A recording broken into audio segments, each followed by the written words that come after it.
TV, or just go home. He was drained. As he headed out of the office, colleagues called out to him. "Hey man, congrats on the Drake case," one of his fellow detectives said. "Bravo," someone else said. Embarrassed, he lifted a hand. "Yeah, thanks, guys.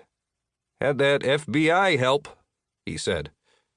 Hell, help? The FBI had basically solved the damn thing. But then again, they'd been very different FBI. The kind that lived what they were doing and who saw what? What was beyond the norm.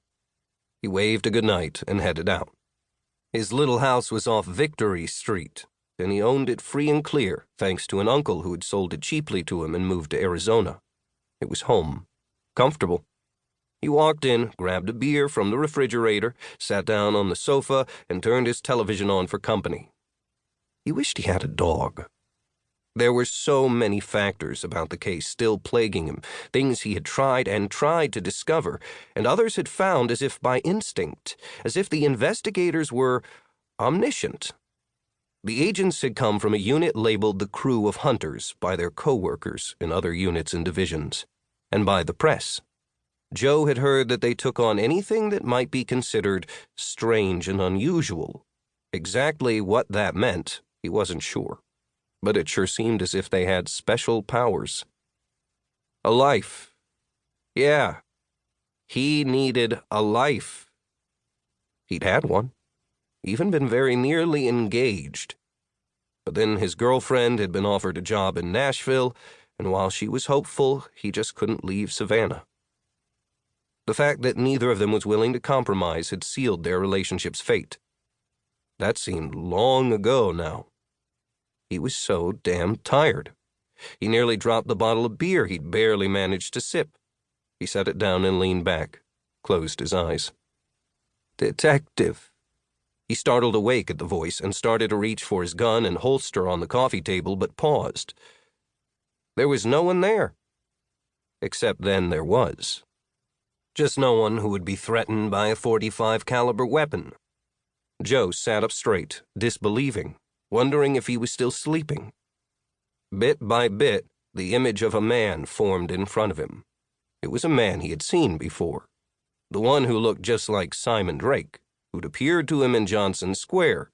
The man who had disappeared. "Detective, hey, don't get up. I was just trying. I'm not very good at this. I know I'm leaving. I'm ready. I just wanted to say thank you. Really, thank you. I can't thank you enough." And then he faded away.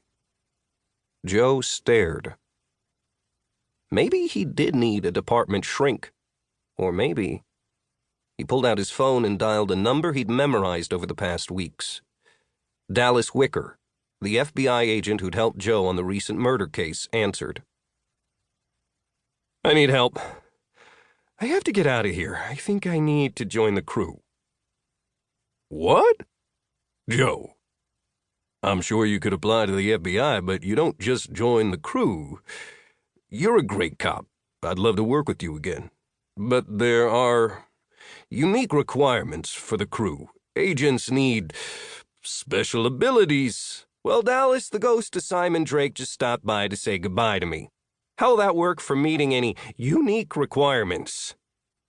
There was silence on the other end, and then Dallas said, "Well, hell then, detective, come on up."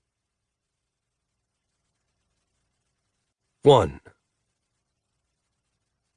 The bodies were found in rooms throughout the inn. 4 men, 3 women, each bludgeoned repeatedly with an axe. No fewer than 10 blows on the least battered victim, mostly sleeping in the rooms they had taken for the night. The proprietor, John Newby, was found behind the bar that served the tavern. It was also where he kept his books for his overnight guests. The coroner brought in several men to serve as witnesses in the subsequent inquest. Creighton Mariner, a journalist, Frank Gold, a local butcher, and local farmers Grant Fisher, Ethan Gutenberg, and Bjorn Muller.